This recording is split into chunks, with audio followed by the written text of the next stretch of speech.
What happens when one of television's most respected actors sits down for what should be a routine interview, only to find himself under attack by a host who seems more interested in creating controversy than having a conversation? Bryan Cranston thought he was walking into a friendly chat about his latest project on The View, but what unfolded was a clash that left audiences stunned and the internet buzzing. Before we dive into this incredible confrontation, make sure to hit that subscribe button and let me know in the comments what you think about celebrity interviews gone wrong. The morning started like any other at the View studio. Bryan Cranston, fresh off his latest critically acclaimed performance, settled into the familiar hot seat across from the panel of hosts. The cameras were rolling, the audience was energized, and everything seemed perfectly normal. But beneath the surface, tensions were already beginning to simmer. "So Bryan," Joy Behar began with that signature smirk of hers, "I have to ask you about something that's been bothering me. You've made a career playing these morally complex characters, Walter White.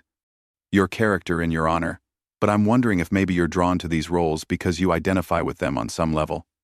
The question hung in the air like a loaded weapon.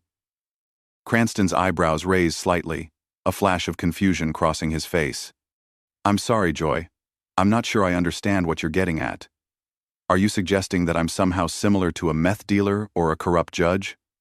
"Well, I'm just saying," Joy continued, leaning forward with an almost predatory gleam in her eyes. "Actors often gravitate toward roles that speak to something inside them. And you seem to have a real knack for playing men who lie, cheat, and manipulate their way through life." The other hosts exchanged uncomfortable glances. Whoopi Goldberg shifted in her seat, clearly sensing where this was heading.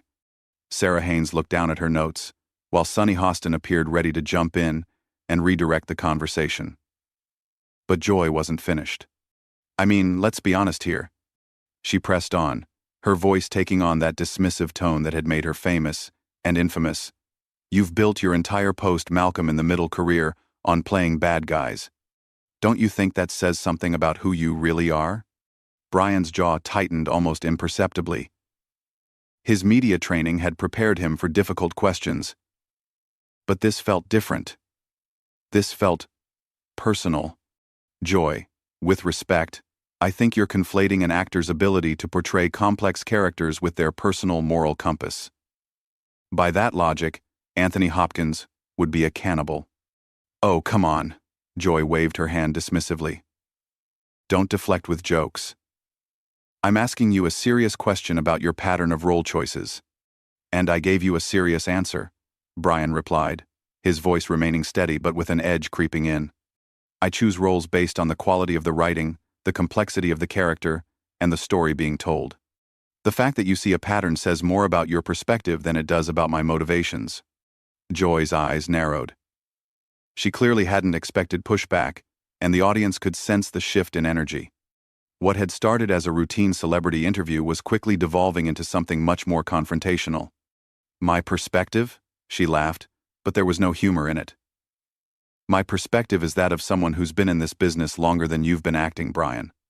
And what I see is an actor who's made a very calculated decision to rehabilitate his image by playing anti-heroes, because, let's face it, Malcolm in the Middle wasn't exactly Emmy material."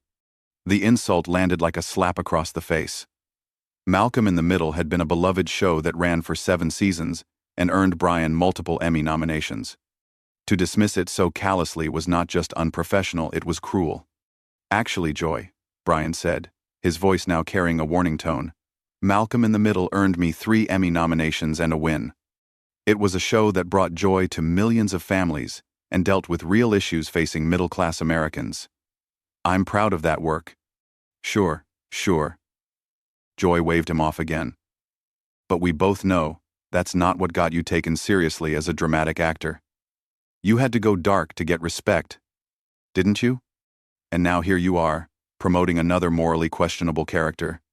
It's almost like you can't help yourself." The studio audience was dead silent now.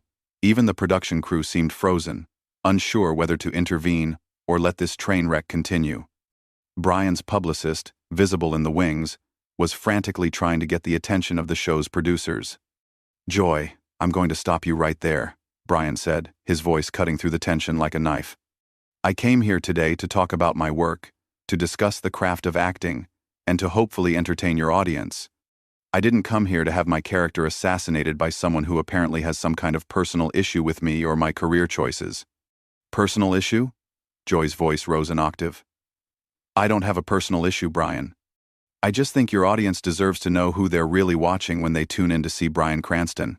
And what they're seeing is someone who seems awfully comfortable playing liars and criminals. The accusation was clear now. Joy wasn't just questioning his role choices, she was questioning his integrity as a person. The line between professional criticism and personal attack had been crossed, and everyone in the studio knew it. Bryan sat back in his chair, his hands clasped in front of him. For a moment he said nothing, and the silence stretched uncomfortably long. When he finally spoke, his voice was quiet but firm. Joy, in all my years in this industry, I've never had a host attack my personal character based on fictional roles I've played. I've done over 200 interviews promoting various projects, and not once has anyone suggested that my ability to portray complex characters somehow reflects negatively on who I am as a human being. Well, maybe no one else had the courage to ask the tough questions. Joy shot back, clearly doubling down on her approach. Courage? Bryan repeated, and for the first time since the interview began, he leaned forward in his chair. Is that what you call this? Courage? His voice remained controlled, but there was steel in it now that hadn't been there before. Because from where I'm sitting, Joy, it looks more like unprofessionalism, disguised as journalism. The words hit their mark. Joy's face flushed red, and she straightened in her chair like a cat with its back arched. Unprofessional? I'm asking legitimate questions about your career trajectory. If you can't handle that, maybe you shouldn't be doing interviews. Oh, I can handle tough questions, Bryan replied, his eyes never leaving hers. What I'm struggling with is understanding why you seem so personally invested in tearing me down. Did I offend you somehow? Did we have some interaction that I'm not remembering? Because this level of hostility feels very personal. Whoopi Goldberg finally decided to intervene. You know what? Maybe we should take a different approach here and talk about the new project itself, the actual story you're telling. But Joy wasn't having it. She turned to Whoopi with an expression of mock surprise. What? We can't ask actors about their choices anymore? Since when did The View become a promotional platform where we just lob softball questions? There's a difference between asking tough questions and launching personal attacks, Whoopi replied, her tone firm but diplomatic. And I think we might be crossing that line here. Personal attacks? Joy laughed, but it was a harsh, grating sound. I haven't attacked anyone personally. I've questioned his pattern of role selection, which is completely fair game for an actor promoting his work. Bryan held up a hand. Actually, Joy, let's be very clear about what you've said. You suggested that I choose morally complex roles because I identify with immoral behavior. You dismissed 7 seasons of successful television as not being Emmy material, which is factually incorrect. And you've repeatedly insinuated that there's something inherently questionable about my character because I can convincingly portray flawed fictional characters. That's not journalism. That's character assassination. The studio audience began to murmur. Some were nodding in agreement with Bryan, while others seemed uncomfortable with the entire exchange. The camera operators were having a field day, capturing every micro-expression, every uncomfortable shift in seating. Joy's co-hosts were becoming increasingly uncomfortable. Sarah Haynes cleared her throat. Bryan, I think what Joy might be trying to get at is the responsibility that comes with these powerful performances. Your portrayal of Walter White was so convincing that some people actually rooted for him despite his terrible actions. Bryan turned to Sarah with visible relief, grateful for a reasonable question. That's a much more thoughtful way to approach this topic, Sarah. And you're absolutely right. There is a responsibility that comes with playing these roles. The writers, directors, and I were very conscious of not glorifying Walter's behavior, but rather showing the devastating consequences of his choices on everyone around him. But Joy wasn't about to let the conversation normalize. See, this is exactly what I'm talking about, she interjected. You're giving us the rehearsed, politically correct answer. But the reality is that millions of people watched that show and thought Walter White was the hero. They bought the merchandise, they quoted his lines, they admired his ruthlessness. Don't you feel any responsibility for that cultural impact? Joy, Bryan said, his patience clearly wearing thin. I feel the same responsibility that Anthony Hopkins feels for people who quote Hannibal Lecter, or that Robert De Niro feels for people who idolize Travis Bickle from Taxi Driver. We're actors telling stories about the human condition, including the darker aspects of it. If some viewers miss the moral lessons and instead glorify the characters, that's a failure of critical thinking, not a failure of storytelling. Oh, so now it's the audience's fault for not being smart enough to get your deep artistic message? Joy's voice was dripping with sarcasm. That was the moment something shifted in Bryan's demeanor. The professional courtesy, the media-trained responses, the attempt to find common ground, all of it evaporated. His eyes hardened, and when he spoke, his voice carried the weight of decades in the entertainment industry. No, Joy. What I'm saying is that you're either deliberately misunderstanding my answers or you're not listening to them at all. Either way, this isn't a conversation anymore. It's an ambush. And I'm starting to wonder what your real agenda is here. My agenda? Joy's voice pitched higher. My agenda is to ask the questions that other interviewers are too starstruck to ask. My agenda is to hold celebrities accountable when they use their platform to normalize antisocial behavior. Normalize antisocial behavior? Bryan repeated, incredulous. Joy. Breaking Bad literally showed the complete destruction of a man's family, the death of numerous people, and the protagonist dying alone and despised. How exactly does that normalize anything? If anything, it's a cautionary tale about the consequences of pride and moral compromise. But people still loved Walter White, Joy insisted. Some people also love the Joker, Joy. Some people love Darth Vader. Some people love Lady Macbeth. The fact that audiences can appreciate complex villains doesn't mean the stories are endorsing their behavior. This is basic literary analysis. The condescension in his voice was unmistakable now, and Joy caught it immediately. Her face flushed darker. Don't lecture me about literary analysis, Bryan. I've been discussing culture and media since before you were famous. Then act like it, Bryan shot back, his professional facade finally cracking. Because right now you're coming across like someone who either hasn't actually watched the shows you're criticizing or someone who's willfully misinterpreting them to make some kind of point that I still don't understand. The studio fell silent again. The other hosts looked like they wanted to crawl under their desks. The audience was transfixed, witnessing what was clearly becoming one of the most uncomfortable moments in The View's history. Sonny Hostin attempted damage control. I think maybe we're all getting a little heated here. Bryan, can you tell us about working with the cast in your new project? But Joy was beyond salvaging the interview. She was fully committed to her attack now, seemingly unable to back down. No. I want to finish this conversation. Bryan, you're sitting here acting like you're above criticism, like your artistic choices exist in some pure creative vacuum. But the truth is, you've made a very lucrative career out of playing bad men, and I think that deserves scrutiny. Scrutiny? Or a public flogging? Bryan asked, his voice now openly hostile. Because that's what this feels like, Joy.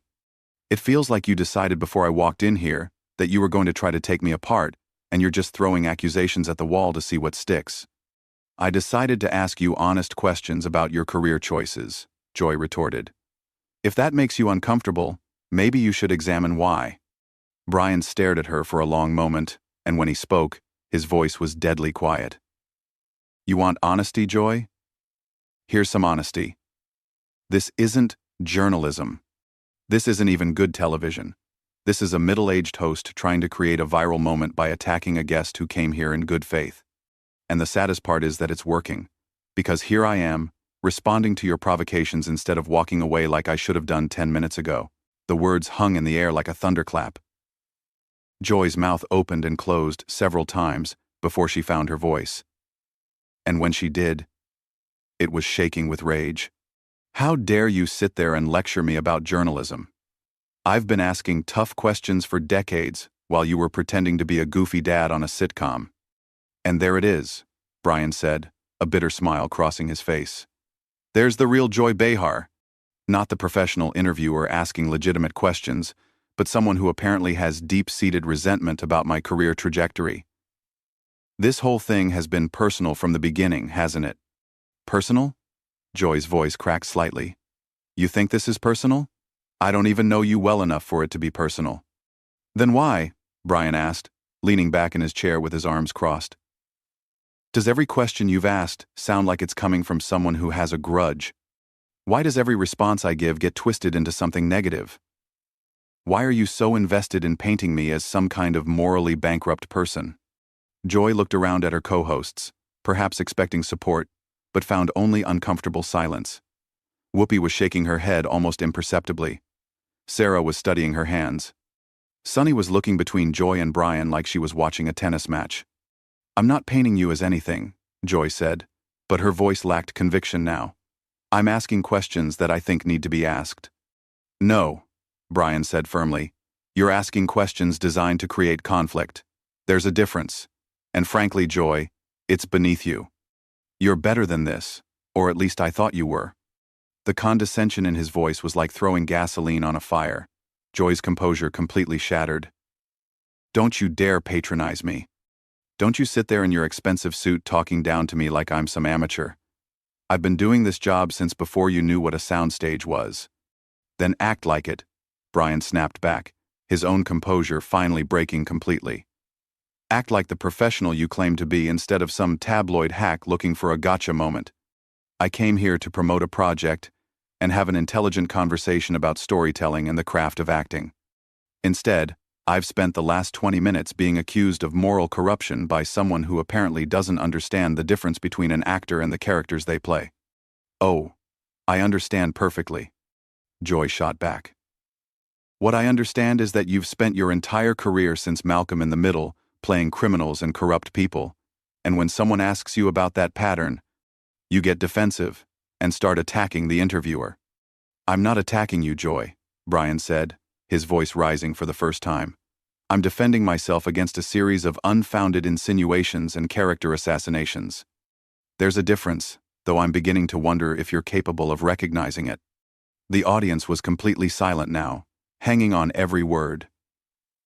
The camera operators were frantically switching between wide shots and close-ups, capturing every moment of this unprecedented meltdown. Whoopi tried one more time to salvage the situation. Okay, everybody, let's just take a breath here and... No, Joy interrupted, pointing a finger at Bryan. I'm tired of everyone acting like celebrities are above criticism. I'm tired of the kid glove treatment. Bryan Cranston has built a second career playing bad guys, and when I ask him about it, he turns it around and attacks me. That tells me everything I need to know. Bryan stared at her for a long moment, and when he spoke, his voice was eerily calm. You want to know what this tells me, Joy? This tells me that you're not interested in honest discourse. You're not interested in understanding different perspectives. You're interested in creating drama for ratings, and you're willing to personally attack your guests to do it. He began to stand up, and every person in the studio held their breath. You know what? I've had enough of this. I've been in this business for over 30 years, and I've never had a host treat me with such blatant disrespect and hostility.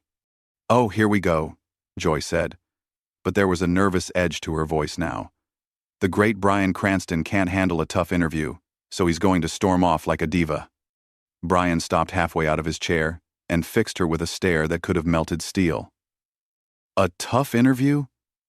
Joy, there's nothing tough about what you've done here today. Tough interviews require intelligence, preparation, and respect for your guest. What you've done is the equivalent of journalistic ambush, and I won't be a party to it. He straightened up completely now, towering over the panel. I came here in good faith to discuss my work. I've answered every question you've asked, even the inappropriate ones. I've tried to redirect this conversation towards something productive multiple times. But you're not interested in that, are you? You just want to tear someone down on television. Joy's face was bright red now, but she wasn't backing down. If you can't handle criticism of your career choices, maybe you chose the wrong profession. Criticism? Bryan laughed, but there was no humor in it. Joy, criticism implies thoughtful analysis. What you've done today is throw around accusations and insinuations without any substantive foundation. You've questioned my integrity based on fictional characters I've portrayed. You've dismissed successful work that brought joy to millions of people, and when I've responded professionally, you've escalated the attacks. He began to remove his microphone. This isn't journalism, Joy. This isn't even good television. This is just sad. And I feel sorry for your viewers who tuned in expecting intelligent discourse and instead got to watch a host attack a guest for no apparent reason other than personal animosity. Personal animosity? Joy practically shrieked. I told you this isn't personal. Everything about this has been personal, Bryan replied, handing his microphone to a stunned production assistant. From your first question to your last insult, this has been about you trying to prove some point at my expense. And you know what? You've succeeded. You've created your viral moment. Congratulations. The other hosts were staring in shock. Whoopi looked like she wanted to apologize on behalf of the entire show. Sarah appeared to be on the verge of tears. Sunny was shaking her head in disbelief. You're really going to walk out? Joy asked, and for the first time there was uncertainty in her voice. Bryan paused at the edge of the interview area and turned back to face her. Joy, I've walked out of exactly 0 interviews in my entire career. But there's a first time for everything, and you've managed to create a situation so hostile and unprofessional that I literally cannot continue this conversation. He looked directly into the camera. To anyone watching this, I apologize that you had to witness this. I have enormous respect for The View and for most of the women on this panel. But I will not sit here and allow myself to be personally attacked under the guise of journalism. With that, he turned and walked toward the exit. The studio was so quiet you could hear his footsteps echoing. Joy sat frozen in her chair, clearly not having expected this outcome. The other hosts looked like they were in shock. Well, Joy finally said, her voice small and defensive. I guess we know how Bryan Cranston handles pressure. But even as she said it, the words fell flat. The damage was done, and everyone in that studio knew who had crossed the line. As Bryan disappeared through the exit, leaving behind one of the most uncomfortable moments in daytime television history, one thing was crystal clear. This wasn't about handling pressure. This was about standing up to a bully who had finally picked on the wrong person. So what do you think? Was Bryan Cranston justified in walking out? Or should he have stayed and continued to defend himself? Let me know in the comments below, and don't forget to subscribe for more stories about the moments when celebrity interviews go completely off the rails.